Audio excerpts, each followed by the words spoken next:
A política europeia lida com as relações sociais envolvendo autoridade ou poder, que estão em constante estado de evolução no velho continente. Trata-se de um tópico muito mais intrincado do que em outros continentes, devido a uma série de fatores, incluindo o longo histórico dos Estados-nações da região, bem como pela crescente tendência moderna de um incremento da unidade política entre os Estados europeus. A política atual da Europa pode ser traçada em retrospecto pelos eventos históricos ocorridos em seu interior. Da mesma forma, a geografia, economia e cultura contribuíram para o aspecto político atual da Europa. As relações entre a Rússia e os Estados europeus ocidentais melhoraram bastante desde o fim da Guerra Fria, mas, recentemente, tensões têm emergido com a disseminação rumo ao leste das organizações ocidentais. Desaparecendo o Estado, atinge-se o sistema comunista, a sociedade sem classe. Há uma certa confusão com relação ao vocábulo comunismo, pois muita gente confunde certos estados socialistas da sociedade, chamando-os de comunistas. Algumas características do comunismo são a ausência do Estado, os meios de produção são coletivos, inexiste a propriedade privada ou estatal, a propriedade é social, desaparecem os aparelhos que exercem controle, que impõem regras, disciplinas e surge a violência.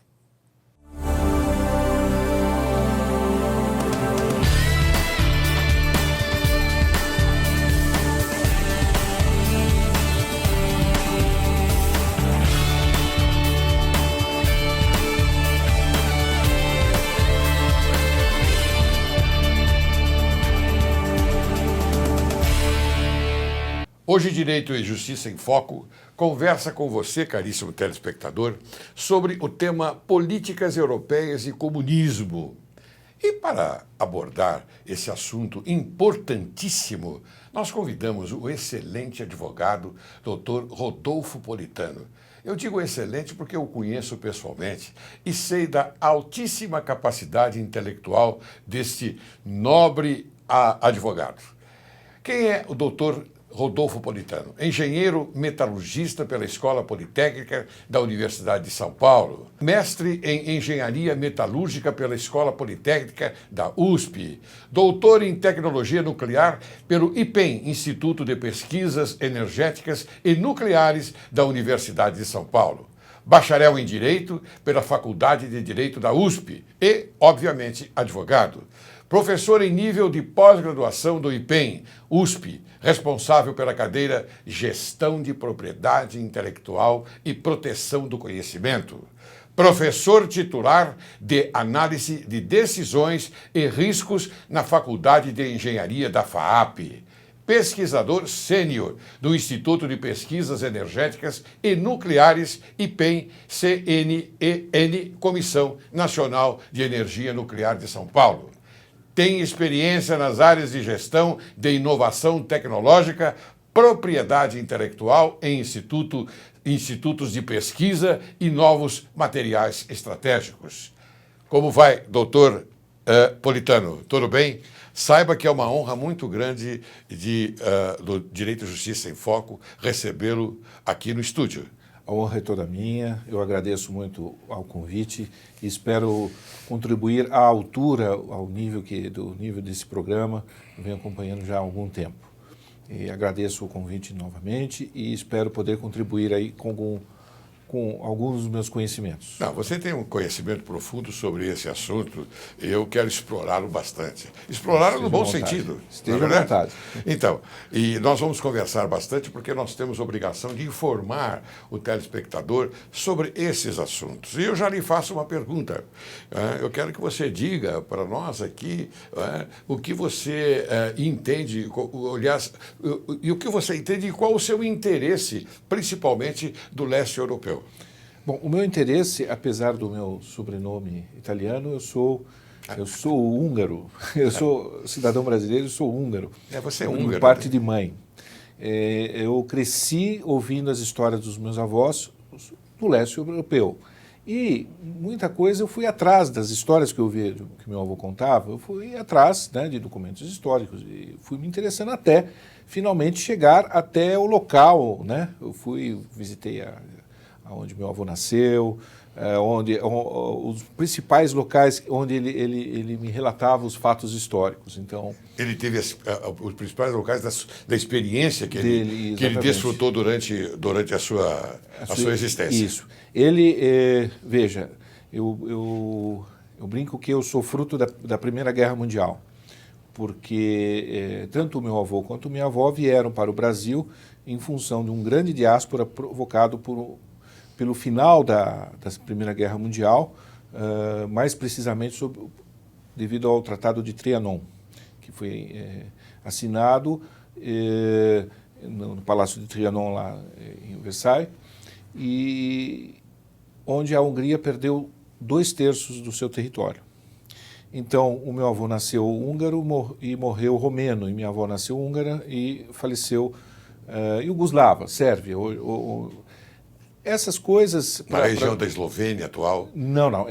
Da Iugoslávia mesmo. Né? Hoje hoje ela está dividida, Sérvia. Mas assim, acabei não indo para a cidade da minha avó porque a Sérvia não tem a livre passagem da comunidade europeia, então eu precisaria tirar visto, era um pouco complicado. Mas a distância entre a cidade do meu avô e a cidade da minha avó, lá é em torno de 50 quilômetros, não mais do que isso. Sim.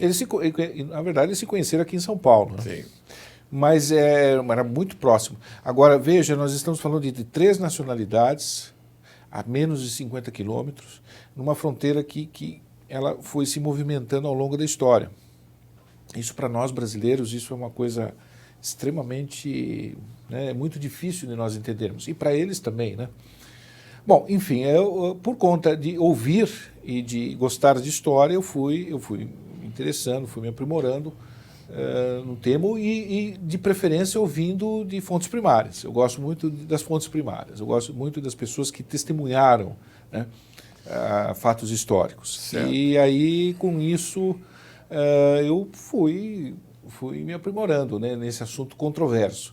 Principalmente porque ele tem um desdobramento controverso conforme nós vamos conversar aqui. Muito bem. Você sabe que nós temos algo em comum? Qual? O meu pai é italiano, nasceu italiano e veio para o Brasil. E quando deflagrou a Primeira Guerra Mundial, ele se alistou como voluntário e foi para Cosenza, não é? Defender a Itália. Olha só. E Cosenza é a cidade do meu bisavô. Não diga, olha aí, tá vendo? Foi para lá, inclusive ele atuou, foi defender a Itália na Primeira Guerra Mundial. Infelizmente ele retornou, porque senão não estaria aqui. Foi a guerra mais sangrenta da história. Se fala muito da Segunda Guerra Mundial, mas a Primeira Guerra Mundial foi uma guerra extremamente sangrenta. O número de baixas... Mas você falou a respeito da dificuldade das pessoas transitarem, não é, nesses lugares. Eu me lembro que quando eu fui para a Eslovênia visitar os parentes do meu... A Eslovênia agora, mas antigamente fazia parte, era a Iugoslávia, né? E na fronteira da Itália com a Iugoslávia, de Bilja. Bilja é uma cidadezinha que tem lá. Eu, quando passei pela fronteira, eu, minha mulher, minha filha, foi uma dificuldade muito grande, porque eu apresentei o passaporte brasileiro. E eu fui questionado, não é? Eles pegaram o passaporte, abriram, não é? E começaram a me questionar. Eu estou vendo aqui que o senhor viajou para a Argentina, eu estou vendo que o senhor viajou para o Paraguai. O que o senhor foi fazer lá? Eu simplesmente, a minha resposta, eu sabia que eu estava entrando num país altamente da cor vermelha, não é? Então eu disse, olha, eu estou vindo de um país que tem a liberdade como ponto importantíssimo. E eu sou livre. Então eu viajo para onde eu quiser e não tenho que dar satisfação para ninguém, somente ao meu país. Ele me olhou, porque eu falei em italiano, né? Eles entendem. Ele me olhou, fechou o passaporte, me entregou, falou, pode ir embora. Quer dizer, olha só que situação. Uma situação bastante... Isso foi em que ano, doutor? Foi lá em... Foi em 1980 e pouco. Tá. Mas mesmo assim... Ainda era Brostito. Sim, claro. Brostito. Claro. Foi lá atrás. Muito bem, mas quem está sendo entrevistado aqui é você. Quais foram os fatos e momentos históricos mais importantes para a região europeia?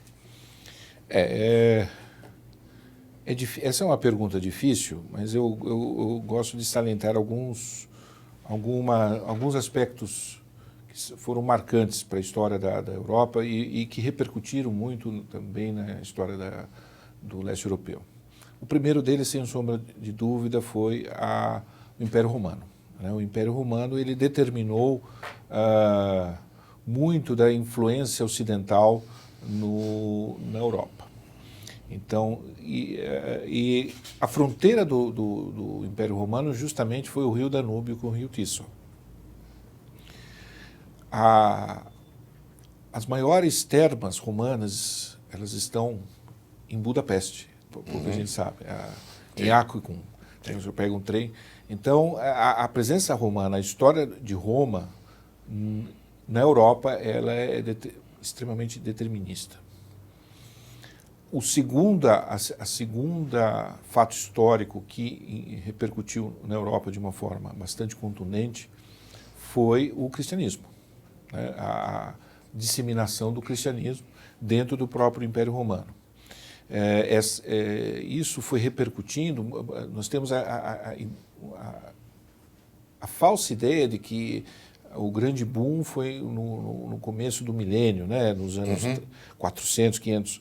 Mas eu vou citar o caso do rei Estevão da Hungria, que por volta do ano 1000 ele cristianizou a Hungria. E isso foi um ato de grande senso estratégico. Quer dizer, fazer parte da comunidade cristã era algo estratégico, mais do que religioso, era estratégico.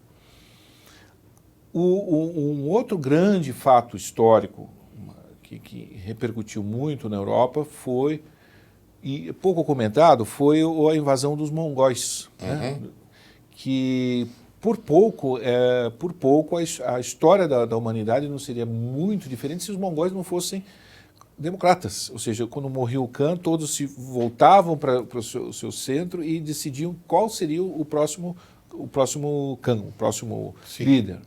E nessas a Europa conseguia, nessas voltas, né, quando morria o Khan, a Europa conseguia respirar e se reorganizar. Porque eram atos inteligentes, né? Era um exército avassalador e eles tinham uma estratégia muito parecida com a dos romanos. Ou seja, eles instauravam uma paz, né? Uma paz inteligente, porque eles tinham inclusive uma faculdade de administração pública, em troco de um tributo muito menor do que o tributo que nós pagamos hoje. E essa imagem sanguinária vem das cidades que não se submetiam, eles dizimavam por uma questão... Mas então você acha que a violência de outrora, dessa época, ela é mais avassaladora que a de hoje do nosso planeta? Sim, sem sombra de dúvida. Se existem dados, eu não tenho eles aqui, mas as pessoas morriam muito por mortes violentas, muito mais do que morreram no século XX com todas as atrocidades que foram cometidas. Porque aí veio a segunda leva, que é a grande leva. Os mongóis eles prepararam o terreno para uma força que foi muito importante, que foram os turcos otomanos, que eram herdeiros de uma das facções do Império Mongol.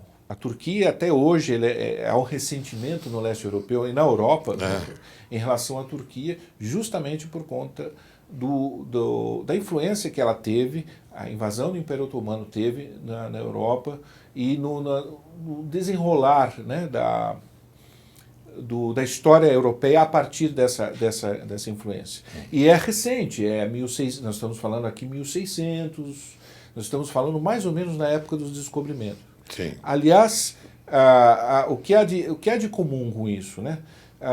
O mundo árabe era dividido, havia duas tendências, a tendência otomana e a tendência andaluz, que era a tendência da Península Ibérica, de onde surgiram as grandes influências da cultura árabe, foram justamente da região hoje Espanha.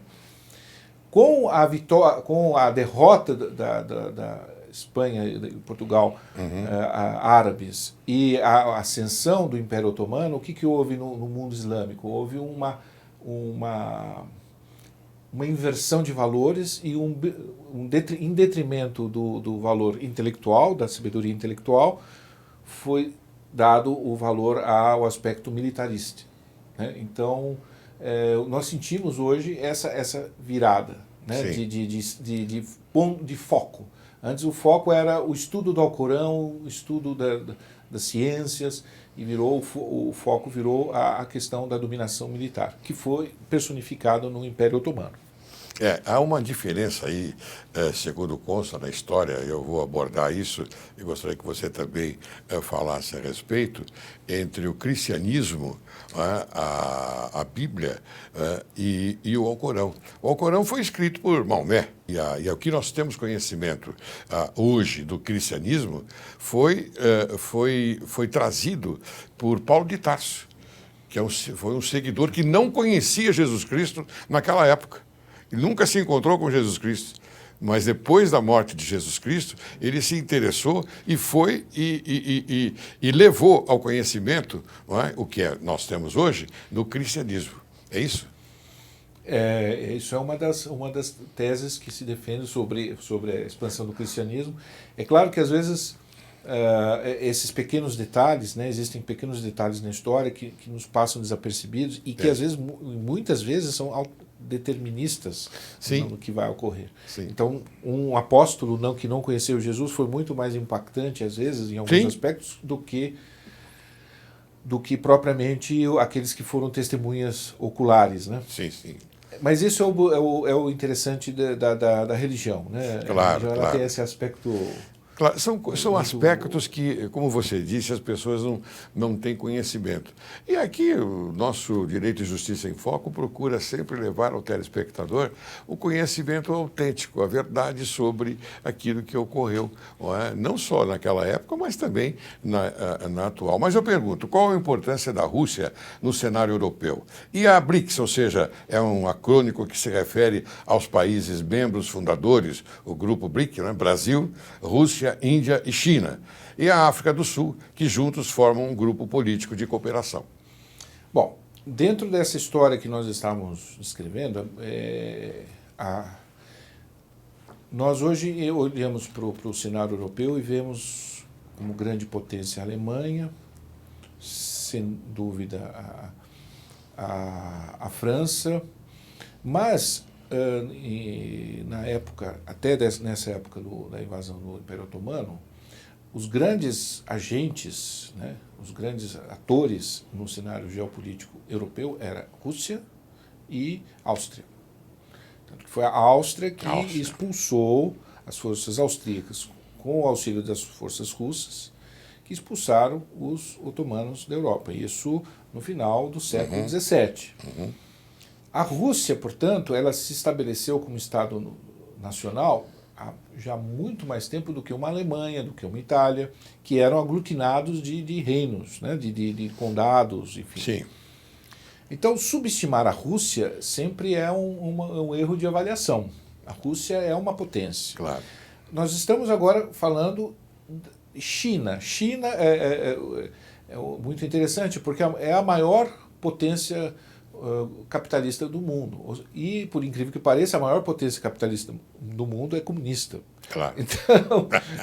Então nós temos uma Rússia, uma China e temos a Índia, que também possui aí uma herança milenar importantíssima.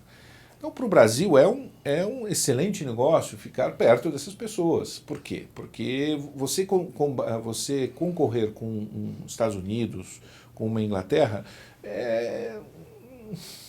enfim, em termos do jogo de xadrez, sem entrar em questão de mérito, mas no jogo de xadrez, precisamos parar para pensar de lado de quem nós sempre saímos ganhando e sempre saímos perdendo. Muito bem. Então o BRICS é uma coisa que... E pode causar problemas para o Brasil, porque justamente incomoda o... Claro. Claro. Eu tenho uma pergunta aqui, né, com base na história do leste europeu, devemos temer o comunismo? Eu pergunto a você, você praticamente já ensaiou a resposta. Existe algum paralelo? Eu também tenho uma outra pergunta que eu vou englobar com esta. Conforme dito em nosso editorial, algumas características do comunismo são a ausência do Estado, os meios de produção são coletivos, inexiste a propriedade privada ou estatal, a propriedade é social, desaparecem os aparelhos que exercem controle, que impõem regras, disciplinas e surge então a violência. Então eu gostaria que você comentasse tudo a respeito. Olha, eu posso lhe dizer, pelo que eu ouvi de testemunhas oculares, né? O comunismo no leste europeu ele surgiu graças à presença do Exército Vermelho no pós-guerra.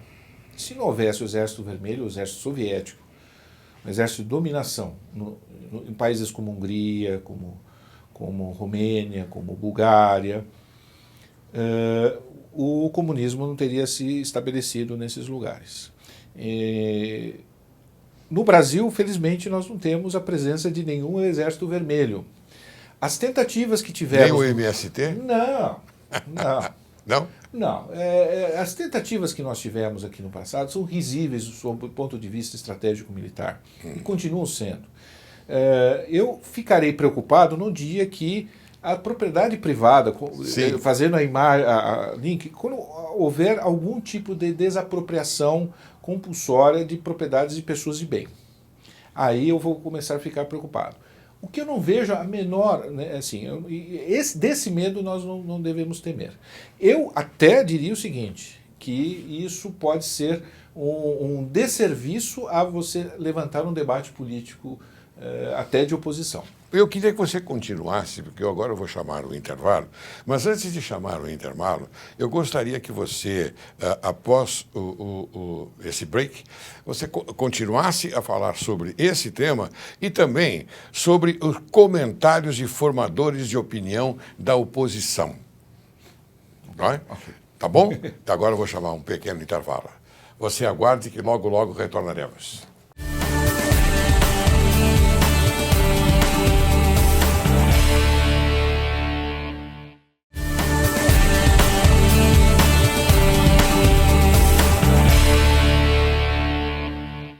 Retornamos. Bem, caríssimo Politano, vamos dar continuidade para você responder aquela pergunta que eu fiz no primeiro bloco, tá bom? A respeito, inclusive, das características do comunismo, você gostaria que o telespectador ouvisse de você essa resposta? Bom, eu retribuo a pergunta como uma pergunta retórica, obviamente, de qual comunismo estamos falando, porque eu conheço umas 6 definições para comunismo, né? Desde aquelas que são postuladas no Manifesto Comunista até as dos neocomunistas. O que eu observo é que as definições, o remédio comunismo, o comunismo foi um remédio que foi preconizado por Karl Marx num momento histórico onde o capitalismo vivia uma forma de produção extremamente sanguinária, eu diria, porque você colocar crianças e mulheres grávidas trabalhando 12, 16 horas por dia não era algo humano. Qualquer pessoa conservadora de hoje, eu brinco sempre com isso, que qualquer pessoa conservadora de hoje, mas de bom coração e bom senso, que fosse colocada numa máquina de tempo e postada naquela época, certamente se tornaria uma pessoa revolucionária, porque ficaria indignada como o ser humano era tratado dentro das fábricas. Hoje a realidade é completamente diferente, portanto a doença é outra. Se a doença é outra, o remédio é outro. Claro.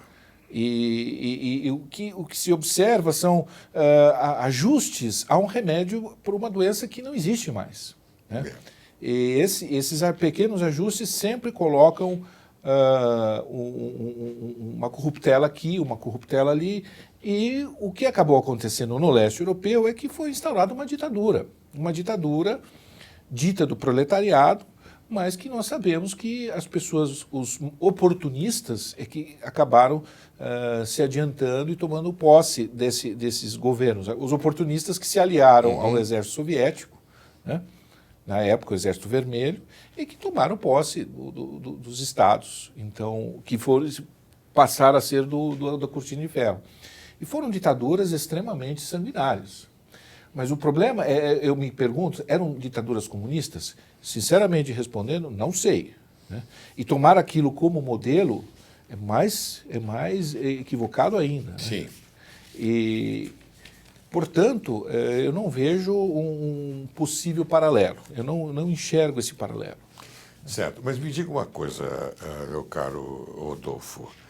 Vamos pegar, por exemplo, a época da ditadura no Brasil e a época do comunismo na Hungria. Vamos fazer essa comparação. Essa comparação eu ouvi de um húngaro, né? Um professor universitário, que compartilha de que, né, hoje com a maioria dos húngaros que não sente saudades daquela ditadura, que foi que o grande problema, segundo os húngaros, é o fato de ter ocorrido uma ditadura. E toda ditadura gera as suas consequências. A primeira delas é a corrupção. A corrupção ela nasce dentro da ausência do Estado de Direito. Ela nasce dentro da ausência do contraditório. Então, e foi o que floresceu. No Brasil, se nós pararmos para pensar, justamente os grandes focos de corrupção surgiram nessa época. Foi feita essa comparação, né? O que havia de comum no Brasil ditadura militar, Hungria, ditadura comunista. Um exemplo pitoresco, por exemplo, quantidade de fabricantes de automóveis. Aqui nós tínhamos Volkswagen, Ford e General Motors. Lá eles tinham Lada, Skoda e Trabant. Aqui eles tinham lá poucos modelos, por exemplo, de tênis, né? Eu acho que 2 ou 3, e nós também. Eu tinha Conga, Quixote e Bamba. Eles não podiam viajar por razões, por determinação da polícia, do Estado. Aqui nós não conseguíamos viajar por determinações do Estado, ou seja, o Estado impunha N dificuldades para que você pudesse viajar, sair do país. Ou, pior ainda, trazer produtos de fora. Então, é assustador ver que uma ditadura que foi imposta justamente para combater um regime comunista acabou se tornando um paralelo à ditadura comunista. E eu lembro no final do governo militar, isso eu já estava no colégio, que o Jornal da Tarde publicava uma sequência de matérias justamente chamando o Brasil de a União das Repúblicas Socialistas Brasileiras. Tamanho era o Estado. E vivíamos isso eu estou falando em 82, 83. Nós ainda vivíamos dentro do governo dito militar, que também é controverso dizer que era um governo militar. Então, esse é um tema, esses rótulos, comunismo, ditadura comunista, esses rótulos, eles são muito capciosos. Eles servem para encobertar o quê? A intolerância e a corrupção. Nós podemos, então, afirmar aqui, e o telespectador está ansioso para que eu faça essa pergunta a você, tenho certeza, não é? Que nós vivemos numa progressão a um objetivo comunista ou oportunista que nós estamos vivendo atualmente.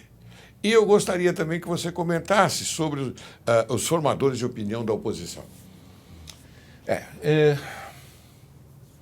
vou começar pela questão dos formadores de opinião. Eu sinto muitas saudades do Nelson Rodrigues, do Roberto Campos, do Paulo Francis. Paulo Francis. Que eram vozes da chamada linha conservadora, o antissocialista, o anticomunista, mas que traziam dentro do seu discurso coerência e argumentação. Certo. Hoje o que nós vemos é uma tática que Schopenhauer nos ensinou, que é assim, quando você não tem argumentos, você ataca o oponente, você ataca a pessoa do oponente. E isso faz com que a tese, mesmo sendo justa, ela acaba sendo enfraquecida. Então, o que eu observo com muita preocupação é que teses que poderiam ser teses justas, teses que poderiam ser levadas adiante, elas são ridicularizadas ou, pior ainda, radicalizadas por um discurso intolerante, onde se combate a pessoa e não a ideia. Né? Então você rotula as pessoas, o fulano é comunista, ciclano é petralha, beltrano é isso. Isso me lembra muito as rotulações que existiam na Europa em regimes, tanto, por exemplo, no regime comunista era isso, você é capitalista, você é agente do capitalismo, você é um imperialista infiltrado. Esses discursos, eles não levam a um debate que nós estamos precisando no Brasil hoje. E com isso, e como em qualquer lugar do mundo, quando inexiste o debate, há margem para o oportunismo. E eu diria que o oportunismo, que é muito mais nocivo que o comunismo, porque o oportunismo ele não tem bandeira, ele não tem ideia, não há como você combatê-lo de uma forma eficiente, através das ideias. Ele que propicia, né, que pessoas se infiltrem dentro da máquina do Estado e se beneficiem dessa intolerância, que eu chamaria. Então eu tenho muito receio desses atuais formadores. Eu não vou citar nomes, porque as pessoas já sabem. Não é o caso. Mas eu me pergunto por que as teses que poderiam ser levantadas com fatos, dados e com um debate legítimo não são levantadas. Isso me preocupa porque existem coisas que são óbvias, né? Eu posso levantar uma aqui que foi até motivo de piada na internet, a inauguração do trem-bala. Né? Sim. Quer dizer, por que a malha ferroviária não é... E por que as pessoas não cobram a malha ferroviária? Eu só estou dando exemplo, por que não se cobram certas coisas? Por que a imprensa não cobra certas coisas que nós sabemos serem justas? Né? Eu me pergunto, né, por quê? Qual o interesse que está por trás disso? Qual o interesse que está por trás de você levantar um discurso intolerante ao invés de um discurso que seja provocativo, que faça com que as pessoas reflitam e não que elas odeiem? Né? Porque a intolerância ela não é só a política. Né? Nós percebemos meandros de intolerância religiosa, de intolerância racial. E isso é perigosíssimo, porque geram teses que nós vemos por aí, que são teses absolutamente sem qualquer fundamentação. Né? E o próprio comunismo, né? Muita gente fala do Marx. Tem uma pergunta para você sobre o Marx. Eu confesso, a leitura do Marx, eu já tentei algumas vezes, ela é dificílima. Sim, mas aproveitando agora a sua colocação, as ideias do Karl Marx como transição gradual para o comunismo, ditadura do proletariado, materialismo histórico, materialismo dialético, teoria da alienação e etc., influenciaram o governo atual? Olha, muitos dos atuais integrantes do governo se dizem marxistas. Mas será que eles conhecem a filosofia marxista? Essa é uma excelente pergunta. Então, porque o Marx, o Marx é um dos grandes justiçados, eu diria hoje nos debates. Concordo. O Marx ele tem 4 aspectos importantes. O primeiro é que ele desenvolveu uma metodologia científica para analisar os fatos sociais e históricos. Ele foi brilhante. No meu entender, não existe metodologia melhor. Melhor que a dele, exatamente. Melhor que ele. Ele fez um diagnóstico no momento em que ele vivia.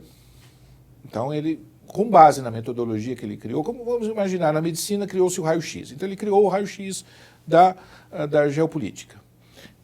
Jogou o raio-x no momento em que ele vivia e enxergou um quadro.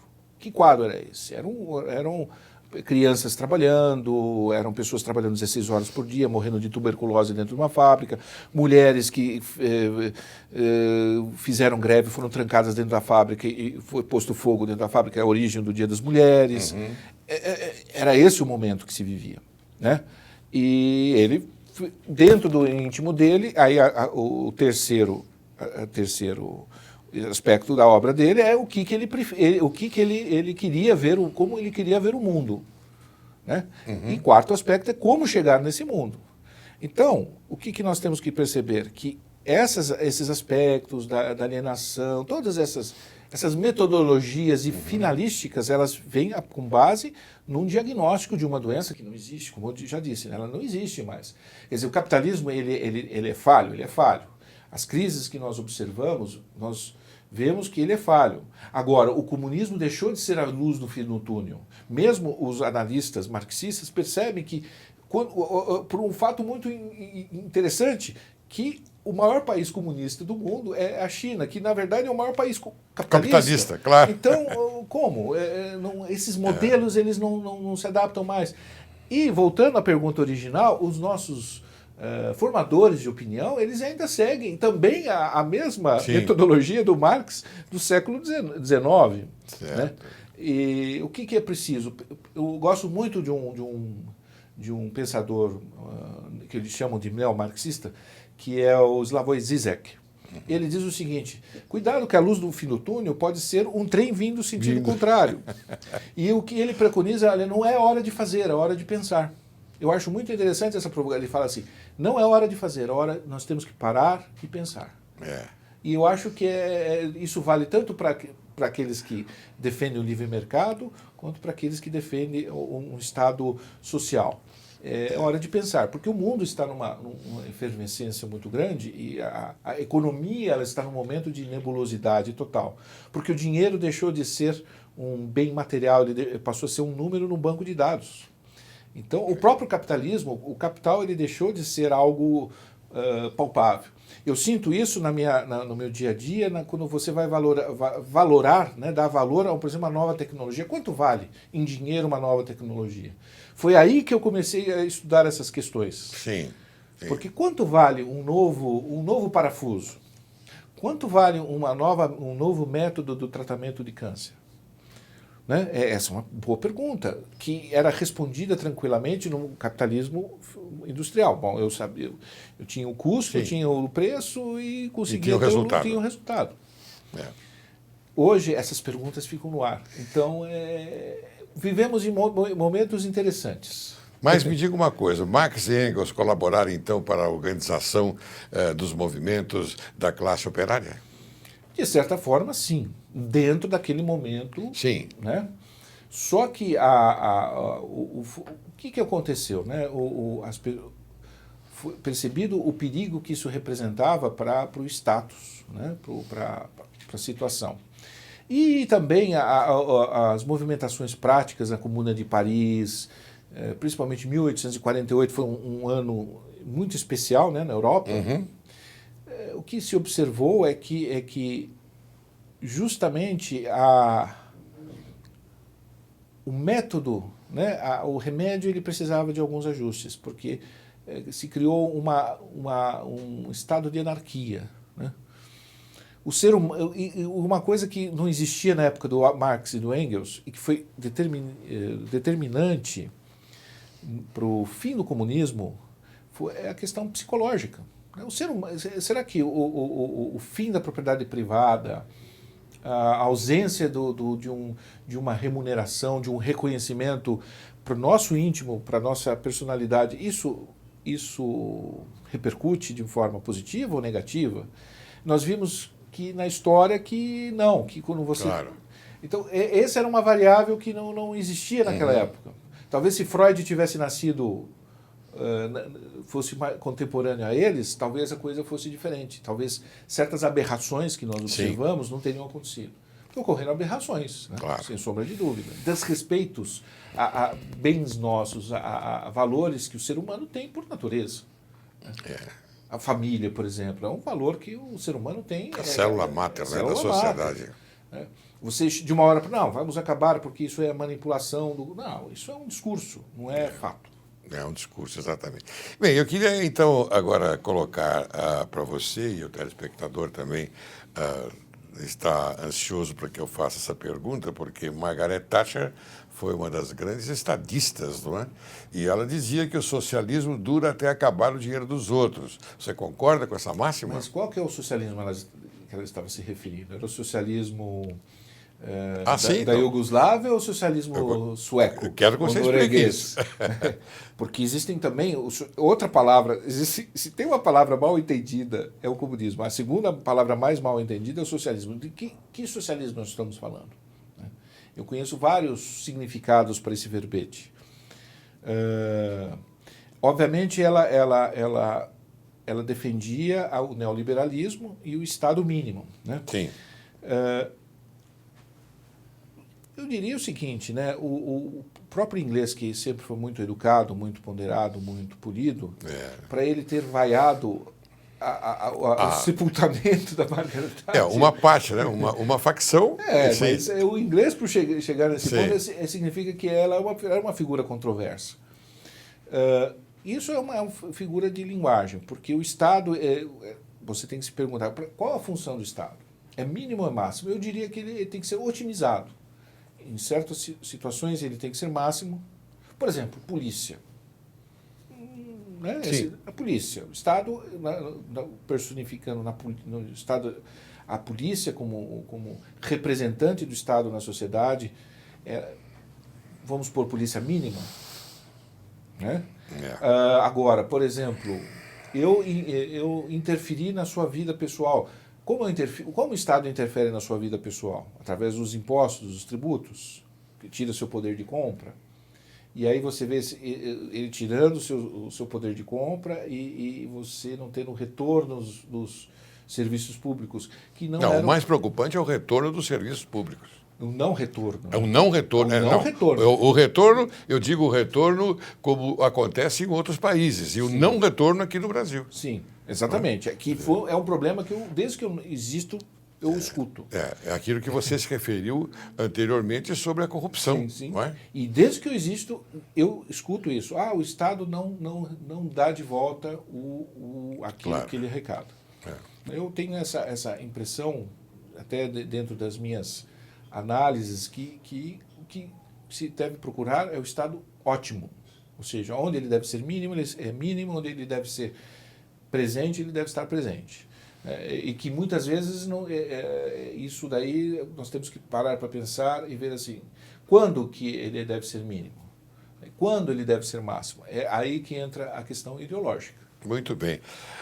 Rodolfo Politano, você é meu amigo, gosto muito de você, aprecio a sua composição intelectual, madura e experiente, é invejável, e eu tenho consciência de que você é um grande expert nesses assuntos. E o telespectador está gostando bastante da nossa conversa, tenho certeza. Mas, lamentavelmente, eu estou caminhando para o encerramento do programa. Eu gostaria que você apresentasse, então, as suas considerações finais. Bom, as minhas considerações finais vão começar a partir do gentil elogio a mim endereçado. Eu diria que a máxima socrática, sei que nada sei, nestas áreas ela é mais do que nunca presente, porque realmente nós vemos a casca do que realmente acontece. Na área de científica, você classifica os movimentos sociais, os comportamentos sociais como sistemas extremamente complexos. E qualquer sistema complexo, nós sabemos que o número de variáveis é enorme. Sim. Sendo o número de variáveis enorme, qualquer alteração ela pode provocar adiante um efeito absurdamente imprevisível. Sim. Portanto, dizer que sabemos ou não sabemos algo sobre um sistema complexo, É. como a política, como a geopolítica, como a história, é muito complicado. Então, o que eu gosto é provocar a reflexão, para que nós possamos atingir uma coisa que falta no mundo hoje em dia, que é a verdade. Muito bem. E eu agradeço bastante a sua atenção intervindo aqui Eu no que programa agradeço para o nós convite. conversarmos um pouco sobre a matéria. Mas eu peço que você, por gentileza, encontre aí na sua pauta, que eu sei que é bastante, que é grande, um momento para que a gente possa, você possa retornar e nós continuarmos essa conversa, tá bom? Eu agradeço bastante Eu que a agradeço sua presença, tá bom, doutor Politano?